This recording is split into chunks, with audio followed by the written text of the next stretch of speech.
So what we're talking about is movies with no redeeming features. Okay, movies of which everyone involved... Everything. The movie, the acting, the editing, the directing, everything. Yeah, and in fact, I know for a fact that, I mean, I have met people in the past who I've said really terrible things about their movies, and I've met them and they've said, you know, we all knew it was that bad, and we're all embarrassed about it. So what we're looking for really then is movies with no redeeming features. Yeah. Nothing can be said. Well, I'll give you a very good example. The guy somebody who wrote Green Street, remember that absolutely horrible football movie? Yes. That was basically proto-fascist. With the man from Lord of the Rings. Yeah, exactly. Hobo, the football hooligan. It was absolutely horrible. And the guy who either wrote the book or wrote the original screenplay, I can't remember, came up to me and said, "You reviewed that film?" And he said, "Yes, I agree with, it was horrible. They completely messed it up." And I was really pleased to know that he had disliked it as much as I had. That's been mentioned. If you have anything else so Green Street then? Yes. Is on the list, and we'll construct this list before 4 o'clock. So there has to be, without doubt and without argument, these are movies with no redeeming features. Yes, at all. People should have known better. Kevin in Peterborough. So I'm considering the money spent and the overhype. George Lucas's Attack of the Clones has nothing redeeming about it at all. It is rubbish, I'm not sure. I don't think we let that in because it does have a few redeeming features. Well, I thought it part of a bigger story. Yes, I thought it was rubbish, but as I said, the thing that's really happened for me is that my little boy loves Star Wars, but interestingly enough, he really loves the Star Wars toys, the toys more than the movies. And George Lucas himself said that he thinks that maybe the most radical thing he did was the invention of the toys. Steve says The Cell with J-Lo.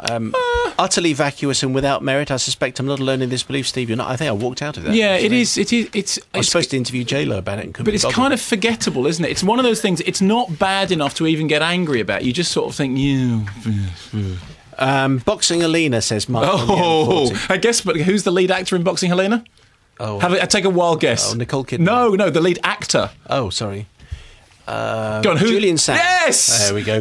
No redeeming feature at all. In fact, if there was a redeeming feature, it would have been chopped off. Battlefield Earth, Paul in Oxford is... but have you seen the director's cut? Of course I haven't. No, the director's cut is even worse, but the funniest thing is the fact that John Travolta thought the Battlefield Earth was savage, in the studio version, but the director's cut is really great. Okay. So, we're looking for movies with absolutely no redeeming features at all. That's some surprising nominations. Tez says, I love Woody Allen films, especially the 70s, but his film Bullets Over Broadway is just dreadful. No, it's not. I'm glad he's not in it, says Tez. I entirely disagree. I thought it was a fine film. And he is in it. It's just he happens to be played by John Cusack. Jaws 3D and Carry On Columbus added in from Rob. Jaws 3D's got the most fantastic thing, because firstly it's got that tagline, Jaws 3D, this time it's personal. And it's also got this absolutely brilliant... As opposed to all the other times. Yes, but it's got this brilliant plot where Ellen Brody, realises that the sharks are out to get her and her family, and, specifically. So what do? Rather than staying in the middle of America on dry land, they fly to the Bahamas and leap into the sea at every possible opportunity. Jalvin says... Oh, is that Jaws 4? No, that's Jaws 4. Jaws 3 is the SeaWorld one. Jaws 3 is the SeaWorld one. I'm sorry, I've wrongly maligned Jaws 3. Jaws 3D, that is a reason to exist. Jaws 4, this time it's personal. Yeah. That's the one that has... The 3D one is the... No, 3D is actually all right. I mean, it's rubbish, but it has got the bit at the end when... Well, he's talking about 3D. Well, he's wrong. Right. You could have saved your text, Rob. Jalvin says, Crow 2, walked out of it. Horrible film. Yeah, it is. And total mess. Gladiator, a surprising suggestion from Steve Kelly. The film was clearly made simply to fit into your list this afternoon. No redeeming features. Plus, I had to pay to get into the cinema to watch it when I could have been better off getting drunk in the pub next door. I've waited years to vent my fury at this film in the right place. Thank you very much. Well, apart from anything else, that first 10 minutes, that battle sequence is absolutely terrific. I mean, I think that the thing with Gladiator, a film that begins and ends in the Elysian Fields and has, the most terrific, battle scenes in which you really think that people are getting badly hurt. I was amazed when I went to see it originally because I was in the middle of making the Blade Runner documentary and I didn't think I was going to enjoy it because I don't like sword and sandals movies, and I just thought it was terrific. I mean, I thought it was one of the best films of that year. Andy says the Bad News Bears Go to Japan. No, I haven't seen it. Sorry. It's a movie with no redeeming features. He says, I would have nominated Barbed Wire, but it had a couple of good points. I suspect, although I haven't seen it, that that's a sort of a slightly suggestive. Barbed Wire is the Pamela Anderson film. Movies with no redeeming features suggested in the last few moments include From Charlie in London, Jack by Francis Ford Coppola with Robin Williams. Yeah, that's horrible, that film. That's really, when he's a grown-up, he's a young kid in a grown-up's body.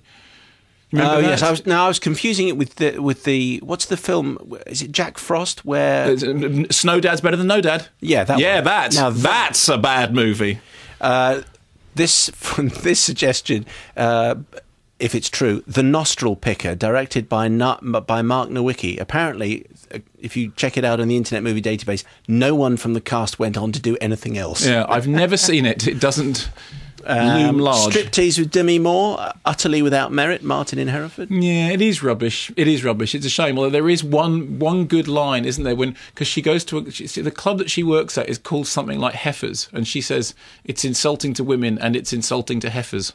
This finally in this batch from Jason, Johnny Mnemonic with Keanu Reeves, where he's cast as a genius. Need I say more? No, he's not cast as a genius. In Johnny Mnemonic, he's cast as somebody who's got an empty head that can be used as storage space for other people's information. That is a brilliant piece of casting. We need someone who looks like they've got a lot of space between their ears. Is Keanu busy? Craig Eastman in Chester. Mark and Simon, I can barely bring myself to type the names Baise-moi and Full Frontal. Oh no! Let alone contemplate their utter lack of merit. Okay, well, let's have this out. Full Frontal, I'll give you. Okay? Full Frontal, nonsense. Baise-moi is terrific. Baise-moi is an absolutely great exploitation movie.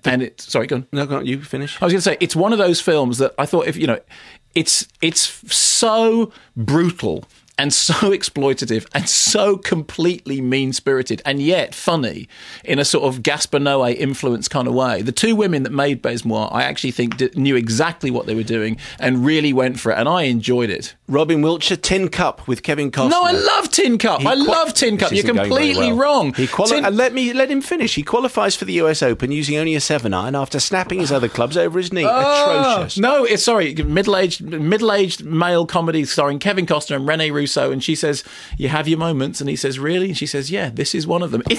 I'm sorry, you're wrong. Get it out on DVD. It's a lovely film.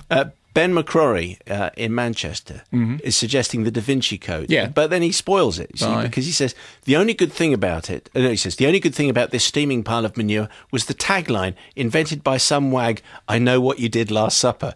Now, not only is that extremely funny, but I think that kind of merits, that actually means I'm glad the movie was made. So that somebody can I know what you did last supper. That's fantastic. Is probably the best. I'm embarrassed that wasn't me. Oh, gosh. The popular vote for the movie with absolutely no redeeming features at all. Yeah. Sex Lives of the Potato Men. Yeah. Well, I ain't going to argue with that. Was absolutely nothing. It's horrible. It's horrible. And yes, everyone involved should be thoroughly ashamed of themselves.